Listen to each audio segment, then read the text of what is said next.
Yo, what's up, everybody? It's me, it's Rich Case 20. And today we have another Mr. B story today. I said today twice. I think I often do. I like to say the word today. Tonight, I'm gonna rock you tonight. We have the entire village drop dead overnight. Mature audiences only. You know I love to see that little parentheses there. Mature audience only. In those parentheses. I love to see that. That means we in for some shit. And I like the shit. I was gonna go somewhere with that, but I was like, you know what? There's no reason. I like it when we get into that stuff. It sounds cool. Looks like is that a bull? I don't know. Some kind of animal dead there. Yeah, it looks like a bull. I would imagine it's a bull. Anyways. And some vegetation. A lot of dirt. Very interesting. It looked like there was like a breaking news thing that popped up or something. I do not know. What the fuck? I guess it sponsors a video game. I was like, what the fuck is that? Oh, maybe not. Okay. It might have just been the thumbnail like scrolled and whatnot, and I saw some like breaking news or something, but that might have just been his effort. Either way, I don't know. I'm excited to get into it. Let's drop down here and watch the entire village drop dead overnight. I'm excited to find out what happened with that. One night in August of 1986, villagers in a tiny rural town in West Africa heard a loud booming sound coming from outside. Most of the villagers thought this sound was thunder, others had no idea what it was, but the noise seemed insignificant. Little did they know, that sound was actually a death sentence. They just didn't know it yet. This story sounds like it was pulled straight out of an apocalypse movie, except it really happened. And the scary part is, it could happen again today. But before we get into that story, if you're a fan... My first thought is like nuclear bomb testing or something like that. We'll see. Of the strange, dark, and mysterious delivered in story format, then you've come to the right place because that's all we do, and we upload once a week. So, if that's of interest to you, please offer to make the like button a s'more, but instead of chocolate, use mud. Also, please subscribe to our channel and turn on all notifications so you don't miss any of our I thought I was going to say laxative. But mud's pretty good too. weekly uploads. Okay, let's get into today's story.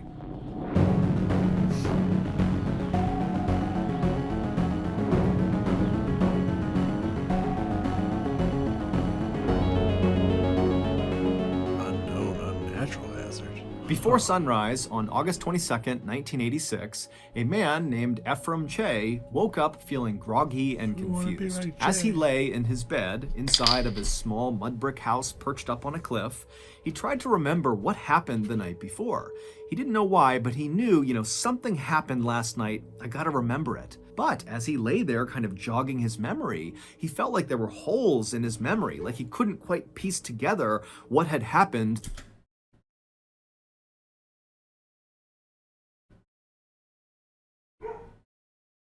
Hold on. Okay, we back. As I'm sure you could hear the second time at least. Dog was barking. It's almost midnight. Had to make sure someone wasn't breaking in the house, but especially since my roommate's sleeping out in the front room, want to make sure he was okay. So, we good.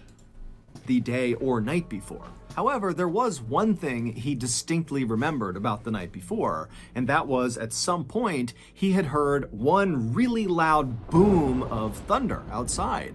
And Ephraim, kind of somewhere in the back of his mind, had thought, oh, it's gonna rain tonight, and maybe when I wake up it'll still be raining. And then Ephraim, no matter how hard he focused, he couldn't really remember how much time passed after hearing that booming sound and then getting in his bed the night before. But at some point he remembered being in his bed and feeling kind of sick. And that was it. That was his whole memory of the night before. And so that morning, August 22nd, when Ephraim has suddenly woken up feeling confused, he rolled over and he looked out the window right nearby his bed, and he looked outside and he saw the sky was clear and the grass was totally dry. There was no indication that it had rained anytime recently. And so Ephraim is thinking to himself, something is definitely off here, but I just can't get my mind right.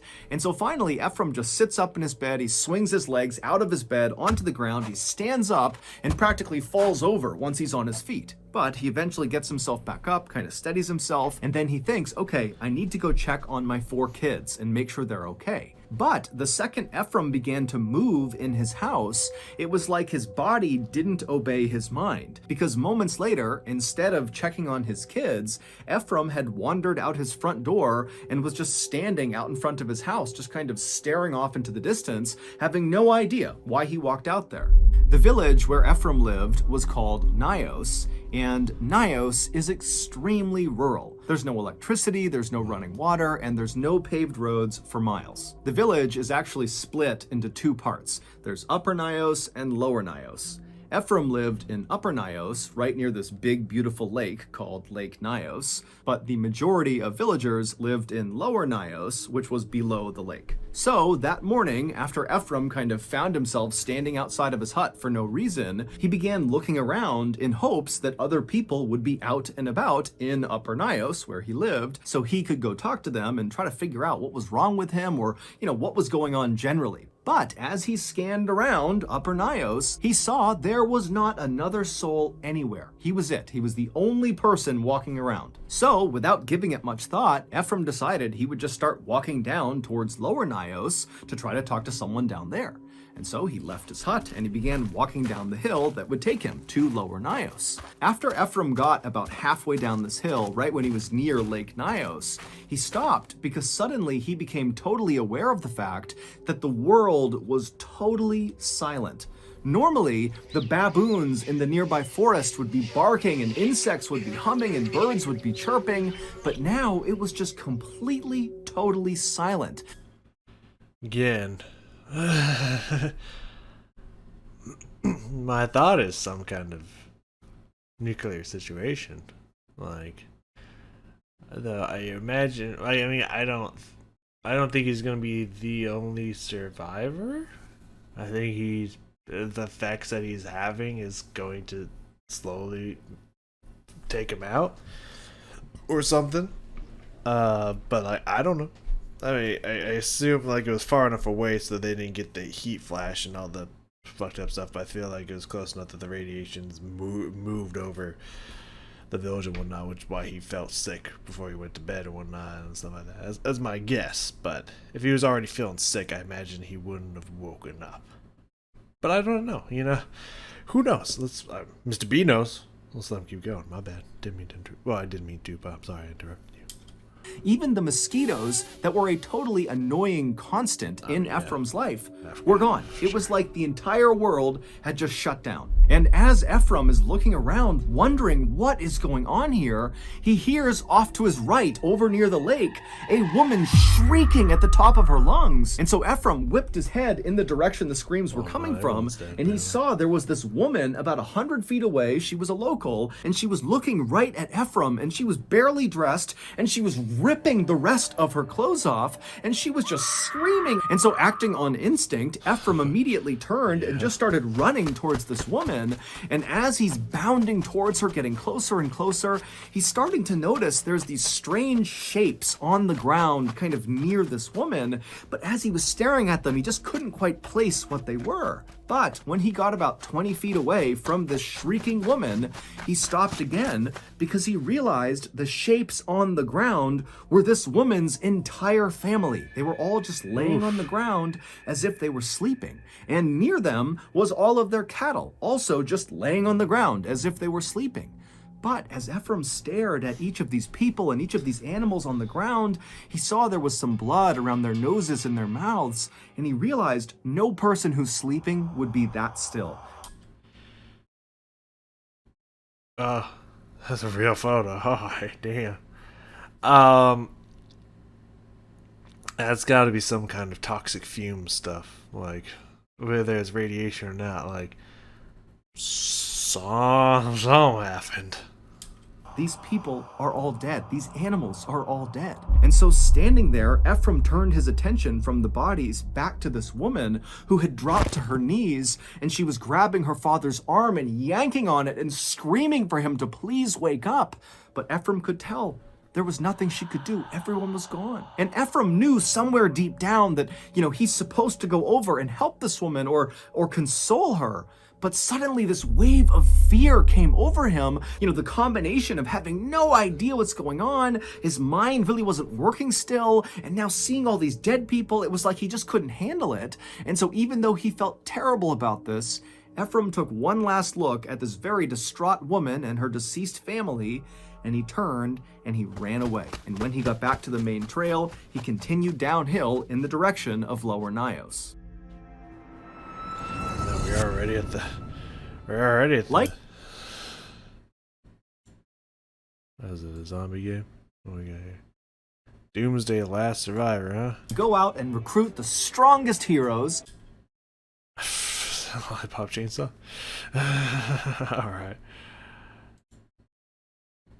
Yep, game definitely. Yeah, it looks great. You can see all this buy stuff here. Hello. And typical mobile game. Good stuff.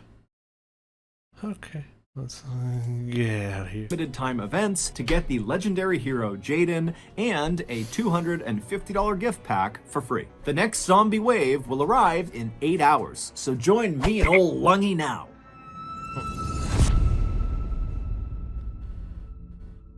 The villagers in Lower Nios lived in these tiny huts with tin. Like, is there no pictures of Nios that exist? Like, why don't we find a picture of Nios if this is not a real picture? Okay. Roofs that were closely grouped together, and usually, even early in the morning, Lower Nios was a very happy and lively place with kids running around and animals walking in the road and music playing. But as Ephraim came down the hill and was within earshot of Lower Nios, it was deadly silent. And so with panic starting to rise inside of Ephraim, he began to run at full speed, hoping that when he turned the corner and looked down the main road of Lower Nios, he would see the people he was hoping he would see.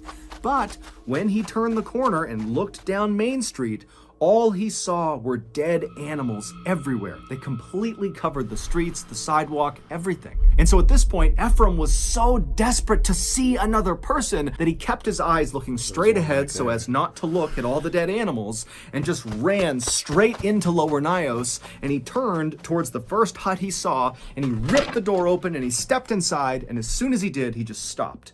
Because on the ground right in front of him was a woman who was very clearly deceased, just laying in the middle of the floor. She had a bowl of corn right near her hand as if she had been eating and then just fell dead. And so Ephraim, he's staring at this dead woman, and then he looks up and he realizes the bedroom is right in eyesight, and he can see her family in their beds. And at first Ephraim thought, oh, they're sleeping. But then as he continued to stare through the doorway into this room, he saw none of them were moving. Their chests were not going up and down from breathing. Her whole family, they were dead too. At this, Ephraim kind of stumbled backwards out of the hut. Like, what do you do if you're the only, well, not the only person, there's another person, but you don't trust her? Like, he said something about her ripping off clothes and stuff.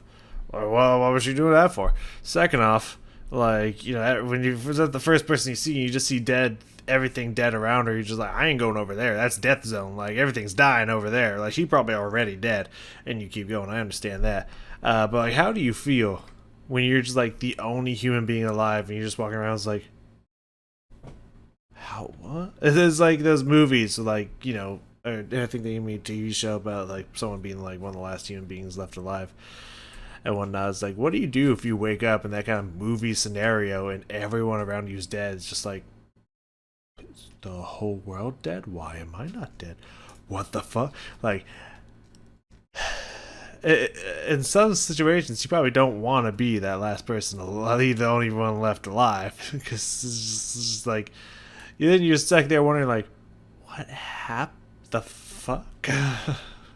And then he turned around to face the road he had just been on with all the animals. And when he saw the road again, it was like a piece of his brain started working properly again, because he realized those weren't animal bodies. All those bodies he saw when he came in, those were people. Yes, there were some animals, but most of them were people. He could see people slumped on top of each other, kind of piled up in doorways. He saw one person who was on his motorcycle in the middle of the road, just slumped over his handlebars. And many of the bodies were either naked or partially clothed, with piles of clothing next to them. Again, it was making me think of that, like a blast of heat and radiation and stuff, like stuff started like melting to their skin, so they try to take it off and whatnot. That's just kind of what that makes me think of, but like, maybe not. As if they had been trying to rip their clothes off as fast as they could, Right. like the woman up at the lake had been doing. Yeah. And as Ephraim looked around in horror, he also realized that there were no markings or cuts or wounds on any of these people. It was like they were just going about their lives when suddenly they died. Suddenly they took off their clothes and died. Like, that's weirder. Don't forget that information. And so without anything else to do, Ephraim just continued to walk in the direction he had come into the village, hoping that if he kept on going, he might run into someone who was alive. And so he begins walking down the road, he's stepping over bodies, he has no idea what to make of this, and then way down the road, up ahead, he sees there are two people coming towards him. There's a man and what looks like his son, and they're jogging down the road, stumbling over bodies, running towards Ephraim. And so Ephraim stops, expecting these people are going to stop and talk to him. But as these two people got closer, Ephraim saw both of them, the father and the son, their eyes were wide and they were looking straight ahead with kind of a distant 1,000-yard stare, and they didn't stop for a second for Ephraim. It was like they didn't even see him. They just kept on running down the road, past all the bodies. Ephraim didn't try to stop them. He just watched as they... I would be like, hey, y'all see me? Like, am I a ghost? Am I dead and I just don't know it? What's going on? Hey, yo, motherfuckers, what happened here? Like, I feel like I would try to stop them. They passed, and then at some point they veered off the road and ran into the forest and disappeared. And it was at this moment that another part of Ephraim's brain seemed to kind of fit into place, because as he watched this father and son disappear, he suddenly had this memory come flooding back into his mind. And it was a memory of when he was a kid and his grandfather told him a story. And the story was about Nyos villagers a long, long time ago who decided they wanted to cross Lake Nyos from one side to the other. And so their leader magically parted the waters of Lake Nyos, creating a walkway on the lake bed from one side to the other, and the villagers began to walk. And then about halfway across, a mosquito landed on the leader's shoulder, and when he went to slap the mosquito, he lost control of the waters and they came crashing down and drowned all of them. Ephraim's grandfather told Ephraim that the ghosts of these drowned villagers now resided between these two big rocks located near Lower Nyos. And so growing up, Ephraim, along with many other people in this village, believed that because of these ghosts, Lower Nyos must be haunted. And in fact, that was actually why Ephraim built his house in Upper Nyos, to avoid these ghosts. And so now, as this memory of hearing this story from his grandfather has come flooding back to Ephraim, he thinks to himself, of course, all of this is the work of those ghosts. And so fearing he would be attacked next, Ephraim turned and just continued running down the road, dodging bodies as he went. And as he ran along, periodically he would stop at various tin huts and he would fling the door open in hopes he would find some survivors. But each time he went inside, everybody in there would be dead, lying in their beds or sitting in chairs or lying on the ground. But after running for quite a while, Ephraim turned to go into yet another hut, and right as he reached for the door opened on its own. And standing in front of him was the owner of this hut. His name was Joseph Nequain, and he was in much worse shape than Ephraim. The night before, Joseph had been inside of his hut when suddenly outside he heard that very loud booming sound that sounded like thunder to Ephraim. And then after hearing the sound, Joseph heard his daughter in her bed making this terrible snoring sound. And so instinctively, Joseph turned to walk over to his daughter to make sure she was okay, but he only got a few steps before he collapsed to the ground. He had woken up that morning with cuts all over his arms from where he fell, and he was also totally exhausted and very very confused like Ephraim, and so he managed to drag himself over to his daughter's bed, and he pulled himself up onto her bed, and when he got up there, he realized his daughter was deceased. And so now Joseph has opened the door, and he's looking out, and there's all these dead people everywhere, and Ephraim is looking back at him, and Joseph just can't process anything. He's just standing there in a total daze, and Ephraim, he wanted to say something, but no words could come out, and so he too just stood there looking at Joseph, and the two men just stood there right on the threshold of this hut, staring at each other, saying nothing for several minutes, until finally they both just extended their hands and shook silently, and then Ephraim turned around and ran back into the road. And so Fucking. I mean, obviously, what do you say in that situation? But it's just like, good job. It was a handshake to me. I mean, I assume it's just like, it's just a gesture. What else? You know, what else? What else can you do? But like, condolences. Like, yeah. I mean, what do you say at that moment? Just, shit's weird, right? What is there to say? Like, Joseph at first followed Ephraim kind of out of instinct, but very quickly he veered off from Ephraim, and Joseph went into his neighbor's hut to see if they were okay. But when he opened the door and went inside, he saw all of his neighbors were deceased. But Joseph, he barely reacted to this. It was like he was so numb to what was going on, he just couldn't process it. But after seeing all of his neighbors dead, somewhere deep down inside of his consciousness, Joseph knew he had to go find help. That was his mission. And so he left his neighbor. Someone should probably know before you drop dead. You never know. Probably something's not going right in the body if all these people are dying and whatnot. There's something in the air. Whether it be some kind of toxin, radiation, something.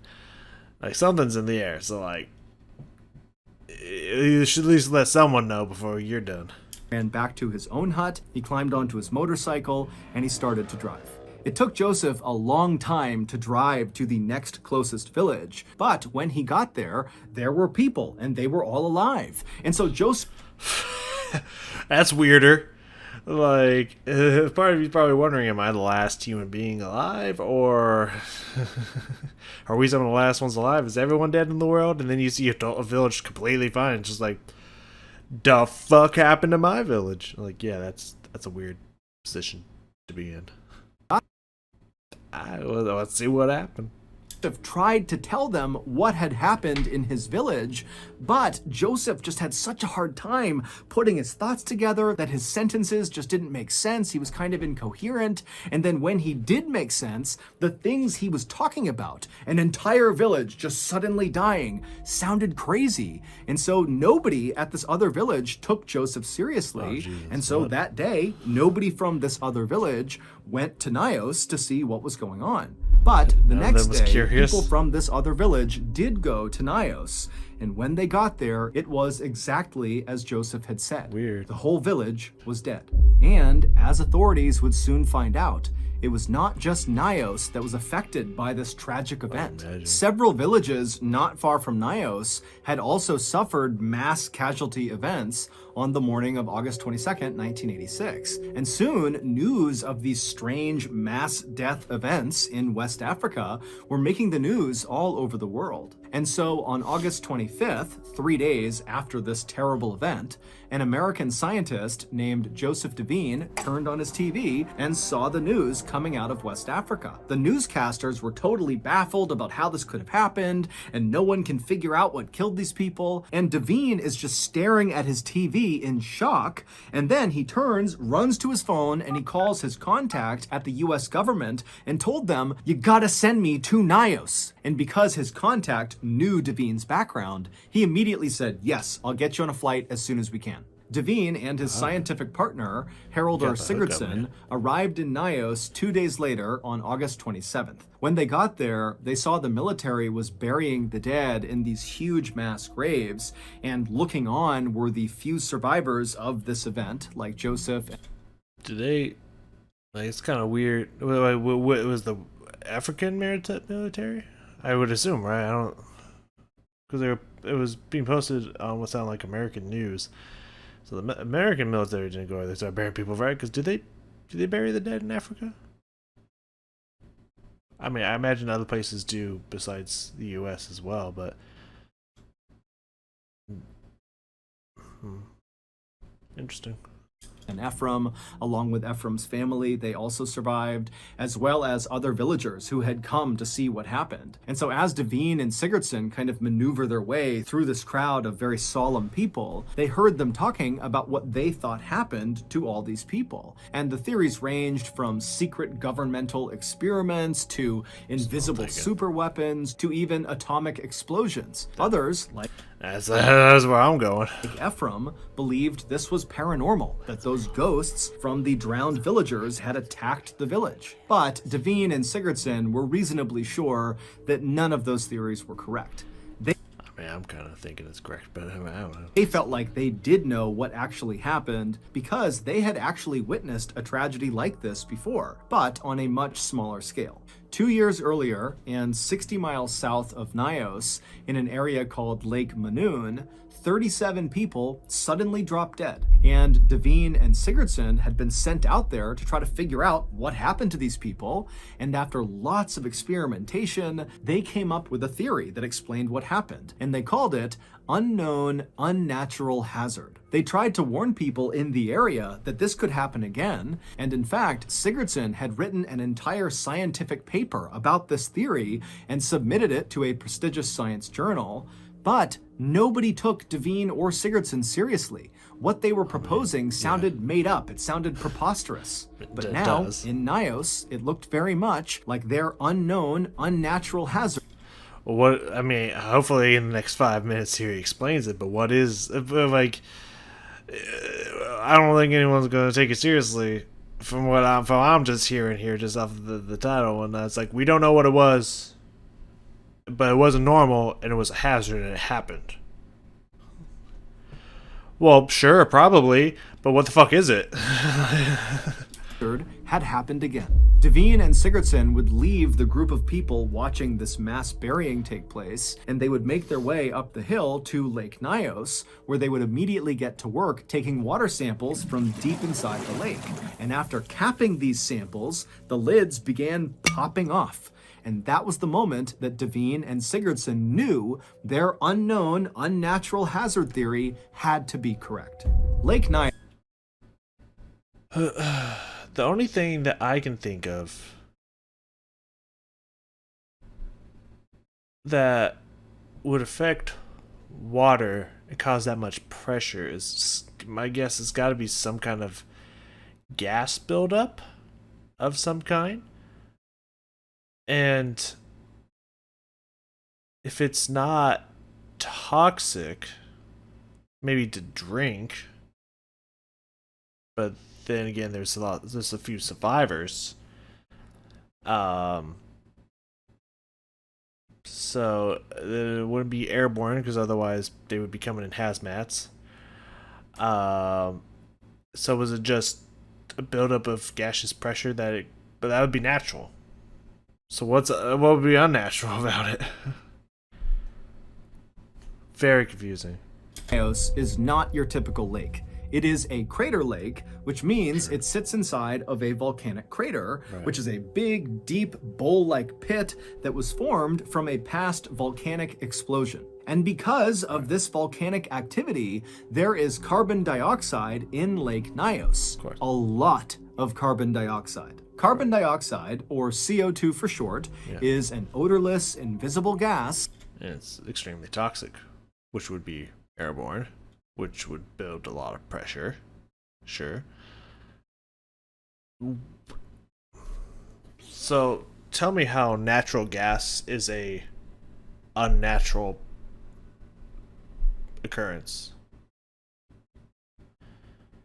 These are scientists, right? Maybe there's something like I'm not getting about the way they titled it. Maybe they have an explanation for why they call it that. But how would natural gases be considered an unnatural occurrence? Maybe I'm the weird one here. I don't know. Maybe they explained it. that we actually breathe out when we exhale. Now, Right. if you inhale a little bit of CO2, that won't hurt you. If you inhale a little bit more, like a medium amount of CO2, you could feel dizzy and nauseous. Your skin will start to feel like it's on fire. You'll have rapid breathing. It'll be horrible, but you'll most likely survive if you stop breathing CO2. And if you breathe If you breathe in enough, you die, because that's how people kill themselves in their cars. Like, it's really fucked up. So that would explain why he felt sick. Again, it's pretty natural. I don't know. in a ton of CO2, you're dead. The CO2 in Lake Nyos had been trapped at the bottom of the lake for as long as anyone knew. But on the night of August 21st, 1986, something built up. happened that caused that trapped gas to be released. Now, I assume some kind of pressure buildup or something, but that could be the unnatural occurrences that someone did something. Like, I don't know, shooting off fireworks into the water and then something, who knows, like, yeah, maybe. remember, on that night, August 21st, Ephraim recalled hearing what he thought was thunder outside, and also Joseph would recall hearing a loud booming sound that night. Now, we don't know exactly what that sound was, but it's safe to say that that noise, whatever it was connected to releasing the gas. Maybe it was the sound of a rock slide, and big rocks plummeted into the lake and hit the lake bottom and freed the gas that way. Or maybe it was just an actual volcanic eruption inside of the lake. Whatever it was, when the CO2 was freed, it bubbled to the top like it bubbled and popped off the lids of their sample tubes, and when it reached the top of the water, it kind of formed a cloud above the lake. Now, we can't see the cloud, but you can imagine a big cloud, and then this toxic CO2 cloud kind of rolled its way down the hill towards Lower Nyos and other villages in the area. And when this big toxic cloud began coming in contact with people, with animals, and insects, virtually all of them died. As for the few who survived, like Ephraim and his family and Joseph, they were left feeling horribly confused, disoriented, nauseous, totally dizzy from CO2 poisoning. But when they finally were able to get away from Nyos and breathe fresh air, the effects of CO2 poisoning wore off and they were okay. This deadly CO2 phenomenon was exactly what happened on a much smaller scale 2 years earlier at Lake Manoon. It was the unknown, unnatural hazard that Devine and Sigurdsson. But it was known. You found out what it was, and it's not unnatural. Not a single part of that you described is unnatural. Landslides and rock slides, natural. Volcanic eruption, natural. CO2 gas, natural. Where's the unnatural part in any of that? Like, maybe unfortunate is a better word to use, or like a series of unfortunate events took place that released said thing, but like nothing about anything that you described there in any way, shape, or form was unknown. Like, what the cause was unknown, sure, so we can leave unknown in there, fine, I'll give you that, but nothing about that was unnatural. That was all 1,000,000% natural. So, like, I think you should find different wording for your theory there, buddy. Anyways, let's let it keep going on. Had tried to warn people about.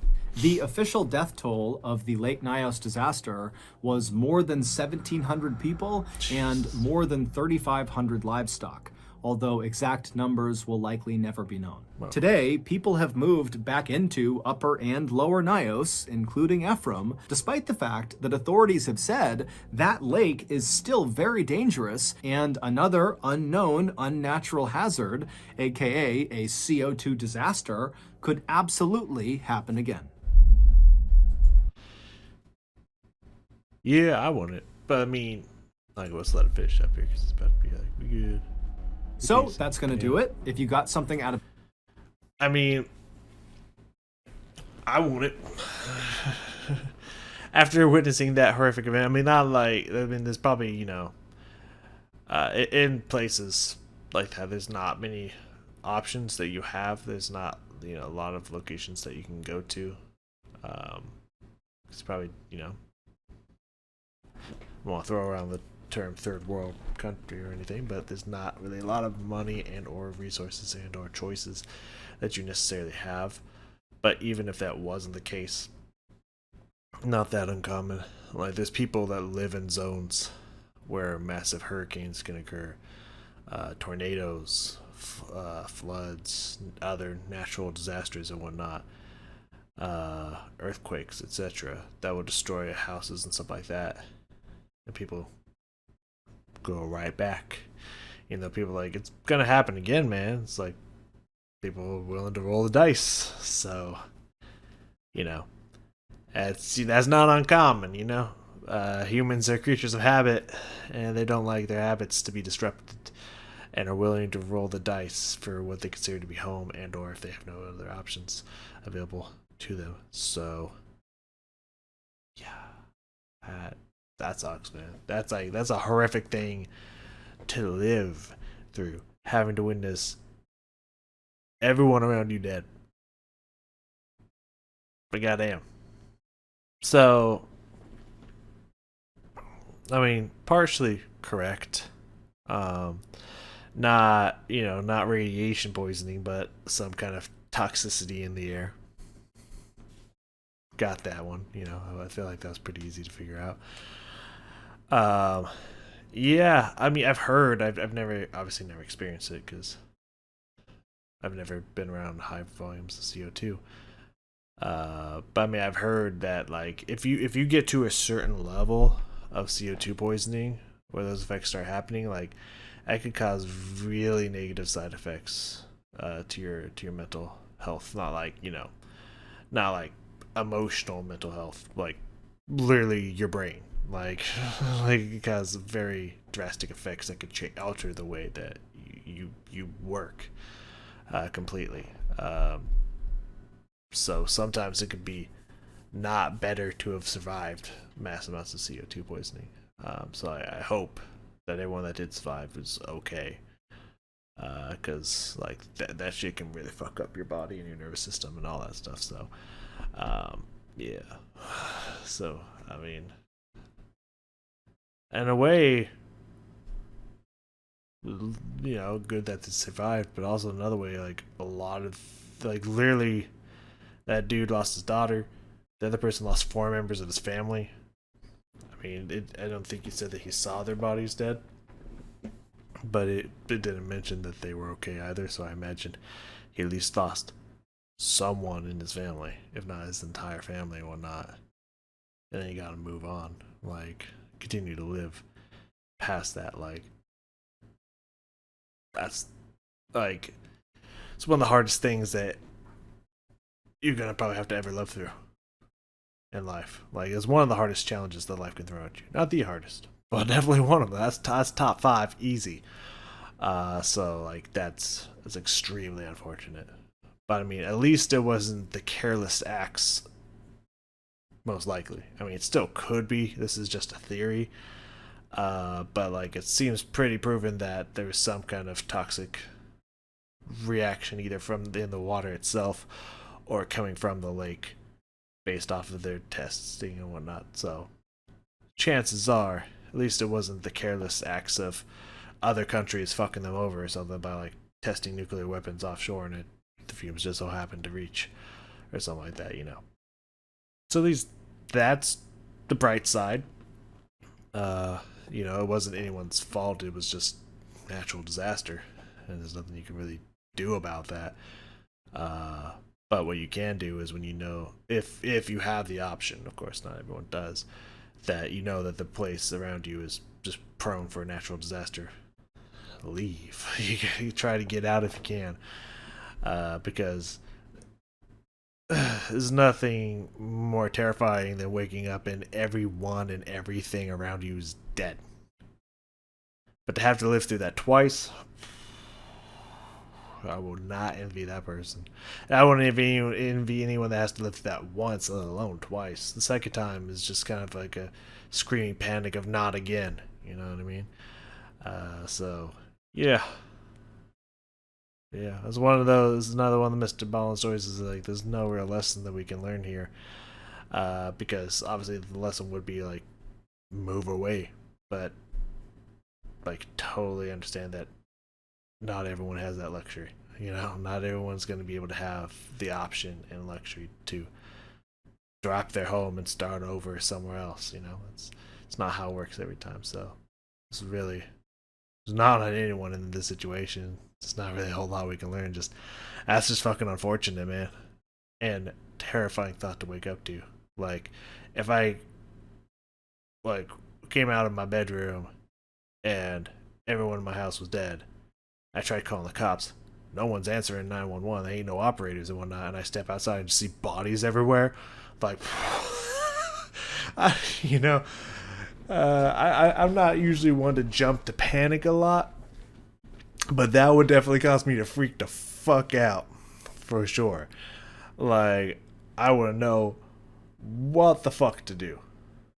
Um, though I would be lying if I said that I wouldn't like take advantage, like not of the people, but like you know, ain't no one gonna stop you from taking stuff at a grocery store or something. You know what I mean? I would in that regard, like go to DQ, start using their blenders, something like that. You know what I mean? Like I don't know why I'm alive and everyone else isn't, but like I'm gonna go out like eating the finest stuff I can find. You know what I mean? Like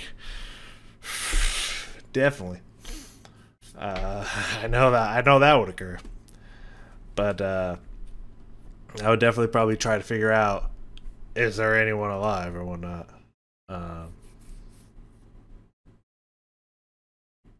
if the news is still going on, if people are uploading on YouTube, be like, okay, well it's local then, and since it's local, while it's unfortunate, I mean,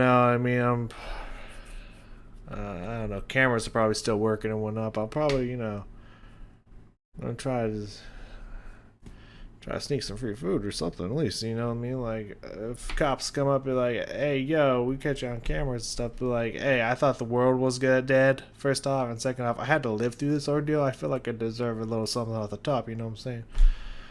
Anyways, uh, awesome story. Totally unfortunate. Feel bad, but sometimes nature just fights back. So what are you gonna do? Thank you all here for joining me today, and I will see you all next time.